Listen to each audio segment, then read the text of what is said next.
ডিমের কালিয়া। রেস্টুরেন্ট বা দোকানের মতো ডিমের কালিয়া কিভাবে বাড়িতে বানানো যায় সেটাই আজ আমি দেখাবো।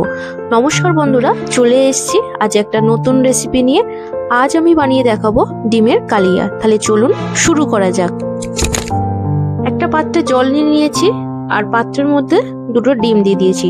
প্রথমে আমি এখানে সেদ্ধ করে নেব দিয়ে করে দেখাচ্ছি। আপনারা আরো যদি বেশি ডিম নিতে চান সেটা করতে পারেন। এর মধ্যে দিয়ে দিচ্ছি নুন।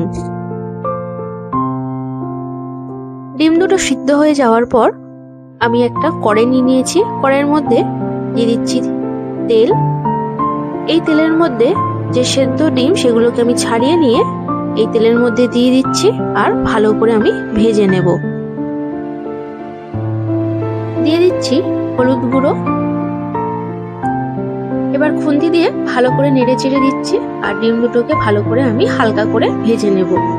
আর একটু আমি খুন্তি দিয়ে এইভাবে কেটে দিচ্ছি যাতে পরবর্তীকালে মশলা এই ডিমের মধ্যে ঢুকে যায়।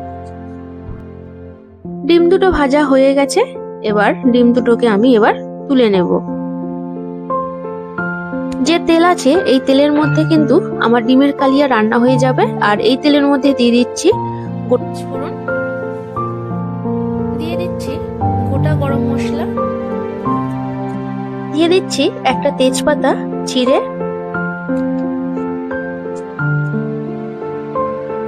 একটা শুকনো লঙ্কা ছিঁড়ে দিয়ে দিলাম। এই তেলের মধ্যে দিয়ে দিচ্ছি কুচনো পেঁয়াজ, 4টের মতো কাঁচা লঙ্কা চেরা আর হাফ পাকা টমেটো আর হাফ ক্যাপসিকাম কুচিয়ে এখানটায় দিয়ে দিলাম। এবার নেড়ে ছেড়ে দিচ্ছি ভালো করে খুন্তি দিয়ে। হলুদ গুঁড়ো দিয়ে দিলাম,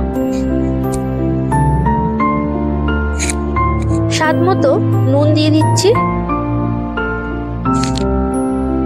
হাফ চামচের মতো লঙ্কার গুঁড়ো দিয়ে দিলাম, 1 চামচের মতো জিরের গুঁড়ো দিয়ে দিলাম। খুন্তি দিয়ে ভালো করে কিন্তু মশলাটাকে এবার কষিয়ে নিতে হবে। দিয়ে দিচ্ছি 1 চামচের মতো রসুন বাটা, হাফ চামচের মতো আদা বাটা দিয়ে দিলাম। খুন্তি দিয়ে এবার মশলাটাকে আরো ভালো করে কষিয়ে নিতে হবে।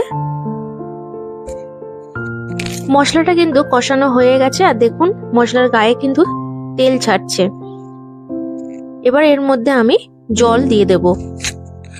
দিয়ে দিচ্ছি পরিমাণ মতো জল, প্রায় হাফ গ্লাসের মতো। ঝোলটা ফুটে উঠছে আর এর মধ্যে এবার আমি ভাজা ডিম দুটোকে দিয়ে দিচ্ছি। খুন্তি দিয়ে ভালো করে সবকিছুকে নাড়িয়ে দিচ্ছি। ঝোলটা ফুটে উঠেছে আর বেশি ঝোল আমি মারবো না। এবার এর মধ্যে দিয়ে দিচ্ছি গরম মশলা গুঁড়ো। আবার খুন্তি দিয়ে ভালো করে একটু নেড়ে চেড়ে দিচ্ছি।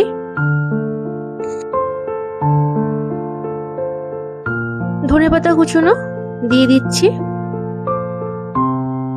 আবার একটু খুন্তি দিয়ে ভালো করে নেড়ে চেড়ে দিচ্ছি। আর দেখুন কত সুন্দর কিন্তু কালারটা আসছে। আর এই ডিমের কালিয়া কিন্তু ভাত দিয়ে রুটি দিয়ে খেতে কিন্তু দারুণ লাগে।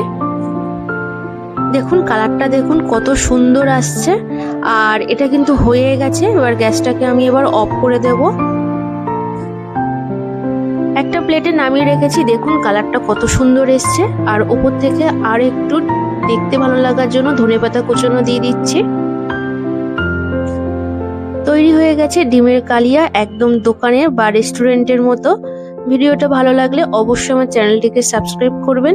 পাশে থাকা বেল আইকনটি অবশ্যই প্রেস করে দেবেন। প্রচুর লাইক করবেন, কমেন্ট করবেন এবং শেয়ার করবেন। আজ এই পর্যন্ত, দেখা হবে কালকে একটা নতুন ভিডিও, নতুন রেসিপি নিয়ে।